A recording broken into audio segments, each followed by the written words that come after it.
Gastric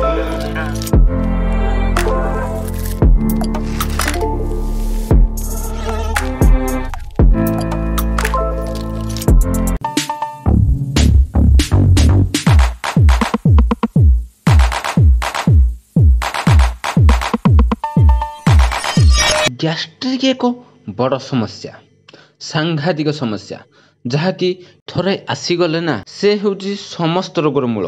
ସମସ୍ତ ରୋଗକୁ ଟାଣି ଆଣିବ ଆସ୍ତେ ଆସ୍ତେ କରି। ଏମିତିକି 5-7ଟି ବଡ଼ ବଡ଼ ରୋଗର ମୂଳ କାରଣକୁ ନଷ୍ଟ କରୁଥିବା ଏ ଘିକୁମାରୀ ବିଷୟରେ ଜାଣିବା। ପ୍ରଥମରେ ଘିକୁଆଁରୀ ପତ୍ର ଭିତରୁ ରସ ବାହାର କରି ସେହି ରସ ସଙ୍ଗେ ଅଳ୍ପ ପରିମାଣର ଅଦା ରସ ମିଶାଇ ଦିଅନ୍ତୁ, ସେବନ କରନ୍ତୁ।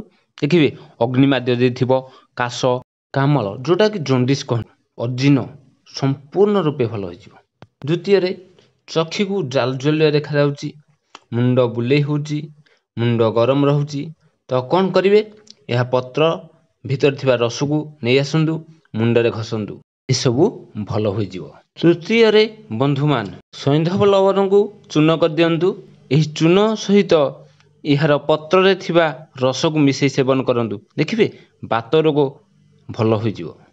ଚତୁର୍ଥ ନମ୍ବରରେ ଏହାର ରସ ସହିତ ଯଦି କଞ୍ଚା ହଳଦୀ ରସ, ଯେଉଁଟାକୁ ଦେଶୀ ହଳଦୀ ବାଟି କିମ୍ବା ତା'ର ଗୁଣ୍ଡ ମିଶାଇ ଦେଇ ସେବନ କରନ୍ତି, ତାହେଲେ ମୂତ୍ର ରୋଗ, ପ୍ରଦର ରୋଗ, ଏଇଭଳି ଅତିସାର ରୋଗ ମଧ୍ୟ ଭଲ ହୋଇଯିବ। ପଞ୍ଚମରେ ଏହି ପତ୍ରକୁ 4 ଆଙ୍ଗୁଳି ଲମ୍ବରେ ଖଣ୍ଡ ଖଣ୍ଡ କାଟି ଦିଅନ୍ତୁ, ତାକୁ ଗରମ କରିଦିଅନ୍ତୁ। ଗରମ ଜଳରେ ତାକୁ ସିଝେଇ ଏହାର ଚୋପା ବାହାର କରିଦିଅନ୍ତୁ।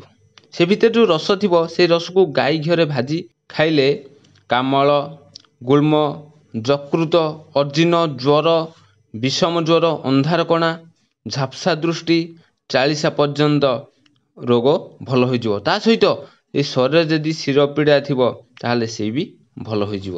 ଶୀତଦିନେ କାଶଟି ବହୁତ ଦିନ ପର୍ଯ୍ୟନ୍ତ ରହୁଛି ନା, କାଶ ଭଲ ହେଉନି, ତ କ'ଣ କରିବେ?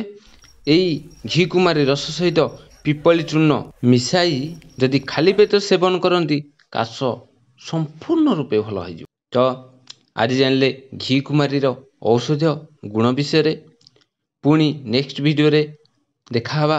ଏହି ଚ୍ୟାନେଲକୁ ଯଦି ସବସ୍କ୍ରାଇବ୍ କରିନଥିବେ ସବସ୍କ୍ରାଇବ୍ କରିଦିଅନ୍ତୁ, କାରଣ ଅନେକ ଗୁଡ଼ିଏ ଉପାୟରେ ଭିଡ଼ିଓ ମାଧ୍ୟମରେ ଏହି ଚ୍ୟାନେଲରେ ଟପିକ୍ ଗୁଡ଼ିଏ ରଖାଯାଇଛି। ନିଶ୍ଚିତ ଏହି ସମାଜକୁ ନିରୋଗ ସମାଜ କରିବାରେ ସାହାଯ୍ୟ କରିବ। ଧନ ଯଦି ହଜିଯାଇଛି, କିଛି ଗୋଟେ ଲସ୍ ହୋଇଛି, କିଛି ଗୋଟେ ଚାଲିଯାଇଛି, କିନ୍ତୁ ସ୍ୱାସ୍ଥ୍ୟ ଯଦି ଚାଲିଯାଇଛି ତାହେଲେ ବହୁତ କିଛି ଚାଲିଯାଇଛି।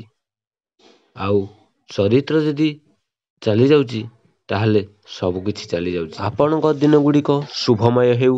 ଜୟ ଜଗନ୍ନାଥ, ଜୟ ଜଗନ୍ନାଥ, ଜୟ ଜଗନ୍ନାଥ।